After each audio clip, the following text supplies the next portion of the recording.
Inshuti bakunzi ba Kamanzi Official, nongeye kubasuhuza cyane mbifuriza kugubwa neza aho buri wese aherereye. Siniriwe mvuga ibihe tubihoramo, ngiye kubitondagura hari abo nasiga cyangwa bigatwara undi mwanya. Nimugubwe neza rero. Twiwacu turi mu gitondo cya kare turazindutse, tuzindukanye ikirero. Uyu munsi ni umuburo ukomeye ngiye kubagezaho. Ejo umuntu yarampamagaye ambwira ikintu gikomeye, na gitekerejeho nsanga ikintu ambwira ni ukuri, cyangwa se kirashoboka kuri bamwe, ntabwo ari kuri benshi. Yambwiye amagambo agira ati Kamanzi ni Karame, uraho nturaho? Ati ndi kanaka, njye sinkibwira uranzi. Turaseka nuko atumva ikinzanye, nguteze yombi. Ati uzi ibigiye kuba? Ni ntabyo namenye. Nise nihe? Ati mu Rwanda. Atoya nako? Ati kuba payoniya bose. Ubagize ute? Ati ntega amatwi unyumvi. Ntiyego. Ntise ugiye kuntuma? Ati ninshaka ndagutuma. Ati wowe nubishaka ndagutuma. Ati ariko ntega amatwi unyumvi, ntikagira inkuru. Ati narose. Ntutyo ko ari ku manywa? Atoya narose nijoro. Cyangwa watekereje? Ati nurota abatekereza. Ati ariko narose. Warose iki? Ati narose inkuru mbi. Ni ngaho rero intubura nyibasiye. Ati ntabwo ari wowe. Ati usibye ko ari twese. Ati narose inkuru mbi mu bapayoniya. Ntise ni ngaho nyicisha amatsiko. Ati ntakubeshya. Ati sinzi icyabaye ariko narose abantu abapayoniya barira. Ati kuko hari abari bambaye imyenda ya payi, ngo bamwe yabacikiyeho. Ati barimo kurira. Ati ariko ati n'abari bambaye imyenda mizima nabo bari barimo kurira. Ntise ko ati niba hari uwapfuye, ati niba hari abapfushije. Ati ariko ati abambaye iyicitse bariraga, n'abambaye idacitse nabo bariraga. None se ubwo mbikoreho iki? Ati nanjye simbizi. Ati ariko nabirose ibyo bintu nibyo. Ati ntihangane warose nabi intubwo kandi bwarinze bucya. Ati nakangutse. Tubihindura urwenya ariko tuganira ibindi. Iyo nabi waroteye abapayoniya agaca hirya, nuko turaseka. Ariko nagumye kubitekerezaho ntababeshye. Muri iki gicuku mu masaa 10 nibwo natekereje gukora inkuru, cyangwa se kugira amakuru mbagezaho kuri iri jambo uyu muvandimwe yambwiye. Hari abantu buriya barota bakakabya inzozi. Nanjye iyo mpugutse mu mutwe hari igihe nzikabya, ariko mu by'ukuri reka ndori ubundi ni iki gishobora kuriza abapayoniya? Ni iki gishobora kubariza? Ikintu gitumye nkora kuri iyi nkuru, ngize ntera akajisho kuri konti yanjye. Ngira ngo ejo ku Ihumure TV ndimo gukora ikiganiro naberekaga, ngenda ndebamo kugira ngo mbone uko mbabwira uko bakora password nshyashya. Nagize ntyo kubera nyine ko umuntu hari igihe aba yihuta cyangwa se nkandikamo nabi, mbiparikiraho. Muri iki gicuku rero nibwo mbyibutse. Nibuka ko ntarangije gukora password yanjye, cyagiye ndi mu kiganiro. Ndayikora ndongera nshyiramo, mbona birafungutse. Nongeye kubikuramo nsubiyeyo mbona barantangiza bati continue with Facebook cyangwa se phone number. Nkora kuri Facebook kuri continue with phone number, shyiramo ya password, mbona birafungutse ngeraho. Ndio agatima gatera kuri ya minsi ndebaho. Ndoyeho mbona hasigaye iminsi 2. Uriya hari akantu ngira ngo mbarabureho gatoya. Deadline baduhaye itariki 31 z'ukwezi kwa mbere 2025. Kumbe bizarangirana n'itariki 30. Ahubwo 31 ni itariki yo guhanwa. Reka ngasubiremo.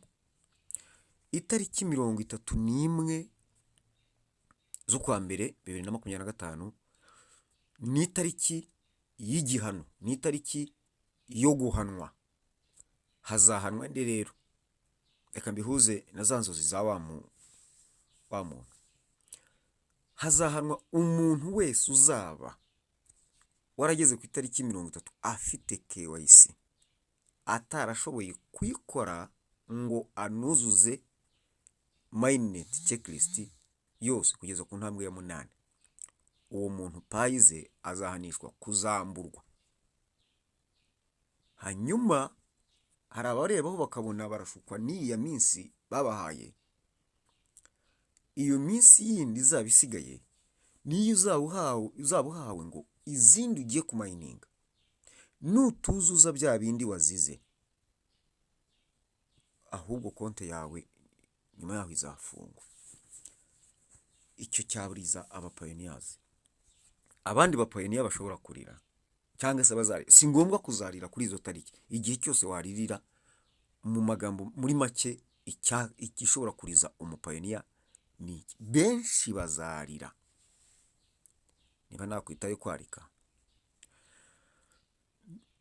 Ikindi kizariza abapayoniyazi ni umuntu wese bakoreye konte ya Pi Network, bamwinjijemo bakamwandikira passphrase cyangwa we akaziyandikira, ariko agakoraho agakosa gato akazandika nabi. Yamara kuzandika nabi akaba yicaranye ibintu byanditse nabi, nta nubwo ajya rushya abishyira muri wallet ngo arebe yuko ifunguka. Wowe uzarira. Ibi mba mbabwira nubwo hari abampindukirana muri comment bakantuka no kumbuga ngo mbanje gushaka views. Sawa, nta kibazo. Mu by'ukuri ni ibibazo mpura nabyo umunsi ku munsi. Ejo umunsi w'ejo umuntu yiviriye Rwamagana, inshuti yanjye araza ati ndebera, ati nakubwiye ko nta wundi uzajya nkora muri konti, ndebamo. Noneho kubera ko hari ibyo nari ngiye gukora muri konti, ngira amakenga ndavuga ariko wigeze ukora testnet dushyiramo. Niwe bambwiye ngo azishyiramo bikanga. Ndabwira ko wakoze testnet, ati sibyo ni ibiki? Nika ndebe. Shyizemo biranga. Nyereka aho byanditse, ahandi byanditse turareba. Rakata dushyiramo ishwida, naho azanditse ahantu habiri. Hari agapapuro ka original yabyandukuyeho akicaranye n'uwabimukoreye. Aho niho byapfiriye. Ntiyamenya ko abyanditse nabi. Arangije abyandukura no muri agenda. Na roro ibiri ku gapapuro nkabona nibyo biri kuri agenda. Ibintu biranga neza. Ubwo igisubizo ni iki? Nuko kubera bizanye ku rupapuro abyandikisha intoki, biroroshye kugira icyo wibeshyaho. Igihe cyose utahise ubishyira muri telefone, muri wallet kugira ngo urebe ko kwifunguka. Noneho wizere ko ubitse imfunguzo zikora za nyazo, za konte za nyazo. Byabaye ngombwa ko mukorera indi.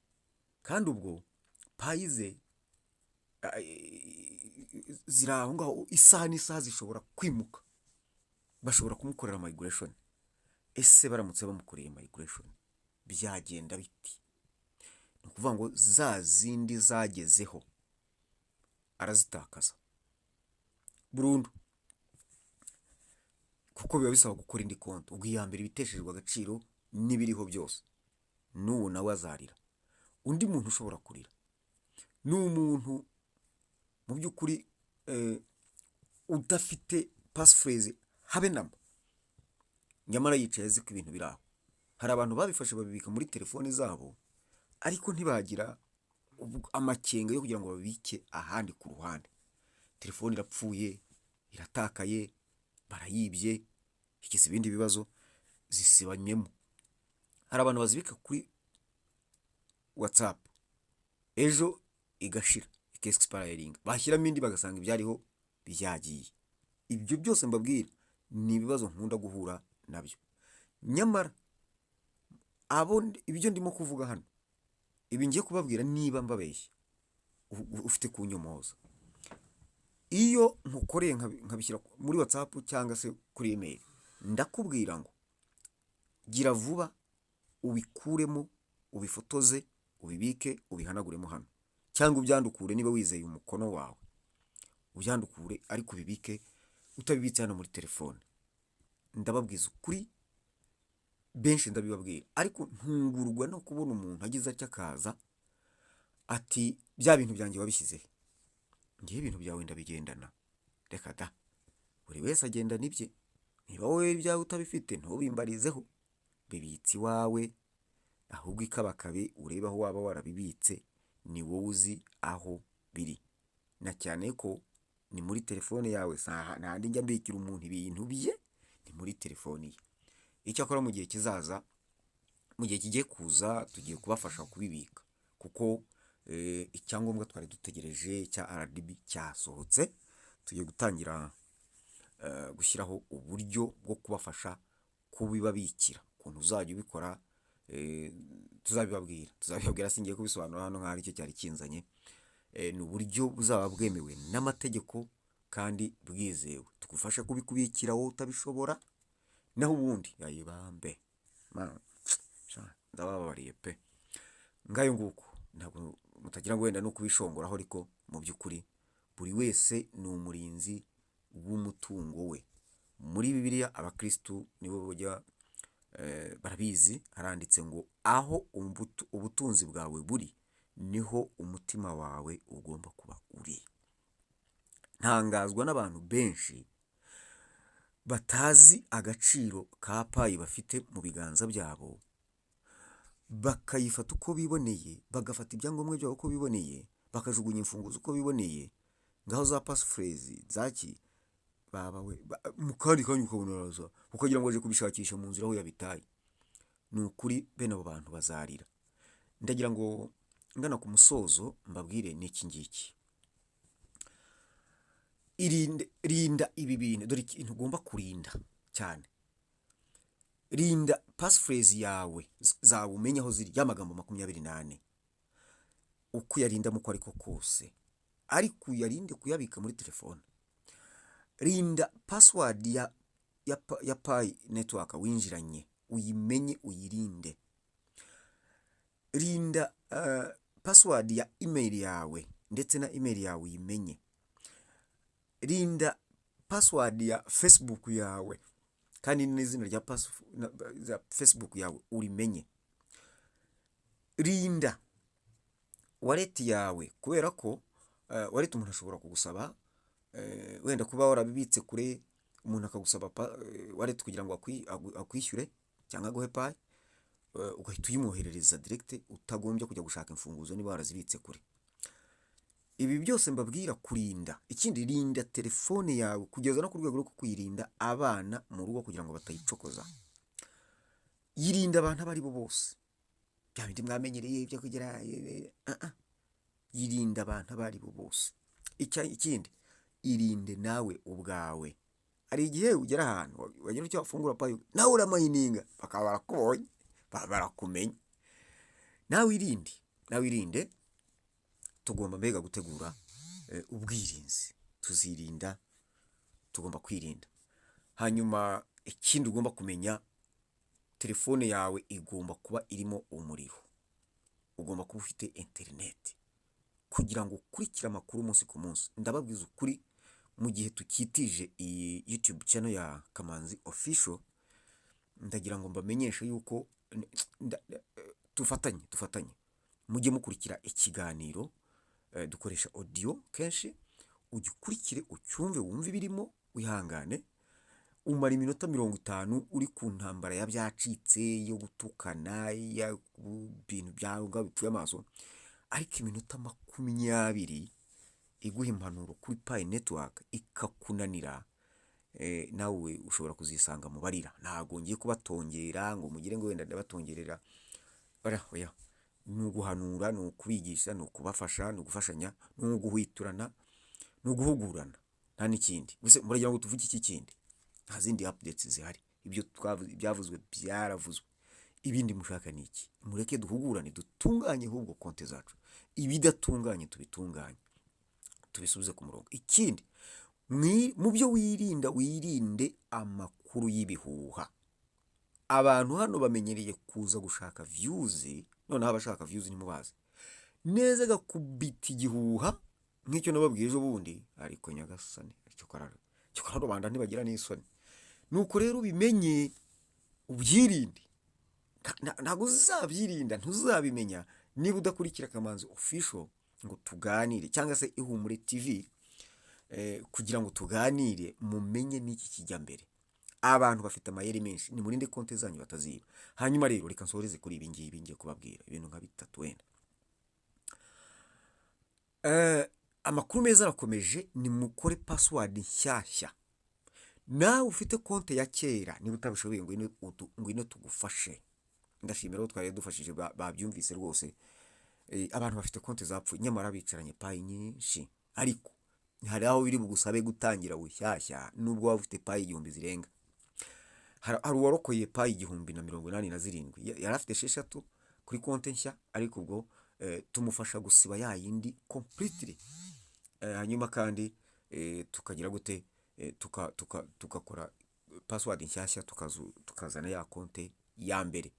Tubafasha byinshi muri payi. Reka mbabwire ngo ikibazo icyo ari cyo cyose kuri payi turagifasha. Hari konti imwe nyimaranye iminsi 5 iracyanzunguza, nakasa mutwe, ariko ndacyayiriho kandi ndabona ikizere ko ishobora gukunda. Ubundi itabyaye nyene byari kimazo. Iyo itazutse ukora inshyashya, ni ibisubizo bibiri uhitamo kimwe, cyangwa se kimwe kirashoboka. Dukomeje gufasha abantu, kwakira abantu, ariko kuri condition. Abari abashyashya, abari n'abasanzwe nakiriye, muze tufashe birangire. Abashyashya, mpamagara umbaza uti nkeneye ubufasha kuri payi, urambaza ibibazo bitatu. Nkeneye ubufasha kuri payi, ndagusanga he, birasaba iki? Nibyo bibazo bitatu umbaza. Gusa kunyandikira kuri WhatsApp biragoye, cyokora muri SMS isanzwe birakunda, hanyuma no kumpamagara birakunda. Ariko kumpamagara guhera mu gitondo saa 2 sinitaba telefone manyeze muri studio kugeza nibura saa 7, noneho wongera kumpamagara nta kibazo. Ikindi, uwampamagaye wese ndamuhamagara nkamubaza ni Kamanzi, bari wampamagaye wambuze, gutyo nuko tubikora. Hanyuma aho munsanga nyuma y'izo saha mvuye muri studio ni kuri Great Hotel Kiyovu, ni hano mu Rugunga, uzamutse kuri Ecole Française, kuri uwo muhanda. Abahazi cyangwa se abatahazi ukaduhamagara tukakurangira. Hanyuma iyo mpari, ikindi ntabwo uhaguruka utarambaza niba ngihari, icyo kirumvikana. Hanyuma ukaza tukagufasha, ariko twabanje kumvikana. Ku bantu bashyashya rero, ubu mupaka nawo ukase umeze ushya, nzabaha indi update ku bufasha vuba cyane. Ariko iriho ubu ngubu ni ibingiyi. Umuntu uzi ko yabonye KYC akaza ngo ashaka kuza ngo tumufashe, afite ka telefoni ka Itel gatoya, kireka nibura ari Pixel cyangwa se ari iPhone, ariko ari ka telefoni ka Airtel, kano gatoya ka bise ngo ni nkunganire, ntabwo nkemera. Nsubiyemo ngo ntabwo nkemera, ntuzirirwe uza. Impamvu ugiye kwibabwira, ntabwo kamera yayo ifotora neza. Tumara amasaha n'amasaha kuri iyo telefoni, kandi biri burangire bidakunze. Uwo nakiriye ugafite ubwo byararangiye, nabo ndimo kubategeka ngo shaka indi. Barabizi iyo uhinduye ukuntu bihita bigira vuba vuba. Rero ako ga telefone sinkikakira, kereka kukuzurizamo ibyangombwa. Ariko ari KYC irorerere, ntiwirirguza. Icyo cyo rwose ukiruhukeho, kuko ntago nakongera gutakaza igihe, kuko dufite umwanya muto tugomba gukora ibintu byinshi. Ndya somo twize ry'ijana mu kiganiro nimero 162 kivuga ku ikoranabuhanga rya blockchain and artificial intelligence. Rero ntabwo tugomba gukomeza gusitasita, gutinda mu bitari butufashe. Abo bikoroga barabizi. icyo ngicyo ndakirangije nacyo, ndagira ngo nanone nsoreze kuki abantu b'i Gatsibo kuwa gatatu, Gatsibo Kiramuruzi, duhure mbafashe abari mu burasirazuba babishaka kuwa gatatu. Ndanyarukira mu rugo gusura umuryango kuwa gatatu, uwo ntazabona si uwanjye. Ariko bababwira ngo murakoze di, muntu utarakora subscribe yikore kandi mujye muhererekanya ibiganiro bigere kuri bagenzi banyu kugira ngo dufatanye. Hanyuma kandi abantu baza kundushya ndabasabye nimuhe agaciro ibi bintu tubakorera, ni mu bihe agaciro, sibyo? Iyo turi mu kazi tuba turi mu kazi, rero ndabasaba ngo mu bihe agaciro, mwubahirize ubafasha, ko iyo umuntu uhije mu mutwe ntagomba nkikoze neza nanjye, kandi uyu mutwe ahubwo mugomba kumpa abayisikoti di, ntakibagiwe mumpa abayisikoti, naho ubundi nimuntesha umutwe kwari ugutebya nta gikuba cyacitse. Ariko tujye tworoherana, dukorane neza. Ndimo ndiga gukomeza kubabwira neza, kuko hari abambwiye ngo ndabakanga, ngo ntago nababera mwarimu mwiza. Hari uwabimbwiye ndavuga nti njyewe wibuke ko ntari umwarimu hano, ntago nize pedagogy, njyewe ndagukanika. Arabona akoreshaga liveness, namubwira gukebuka kuzana umusaya w'iburyo akajyana n'ibitugu nkakubita, kandi ubwo kamera irimo irafata, ubwo turasubiramo inshuro zingahe, dusubiramo, kandi ubwo nkorera abantu liveness twicaranye akenshi, ubwo ntabwo uba ubireba. Ese koko uwiba ahetse ababwiriza uwo mu mugongo, mujye mwigira ku byo ndi mu gukora abandi. Ubu noneho aho ndi mu gukorera, aho nzajya nakirira abantu, ni ukuza uri wenyine, ni intebe ebyiri gusa ziteganirijwe abantu babiri, imbere yanjye nanjye ndi imbere yawe. Ni uko nguko bimeze mu gihe tutarahindura ahandi ho gukorera, aho dufite naho ngaho. Kandi ikindi, ugiye uryasaza zirya mbisi, wijya ahantu ngo umere nk'uri iwanyu mu nzu, ngo witware nk'uko wajya witwa not buri agahugu umuco kandi ubundi. Niba ari muri hoteli ni hoteli, se mwabapoyini yamwe ntabwo muzi ko mugiye kuba abantu bakomeye, nta nubwo mwitoza kwicara, kugenda, kuvuga, kureba, kunywa, kurya gikire. Reka ndekeraho da. Ndabizi ubu ngubu bamwe mwasetse mwatembagaye. Murakoze, mugubwe neza, muhahe muronke, kandi dukomeze dufatanye mu kwesa umuhigo wo kwegukana Pi Network izatugeza ku nzozi twahoze twifuza, twabonaga ko bitazashoboka. Bamwe bariyandikiye ubukene, ariko ubu ngubu ntibishoboka, aho igihe kigeze turabirwanya. Niba rero mubikunze, nkandira subscribe utarayikora di, nawe kandi kuri like di, nawe wandike muri comment di, hanyuma dukomezanye icyano, mukomeze tuyubake itugezeho byinshi, kuko umudiho uva mwitako. Mugubwe neza.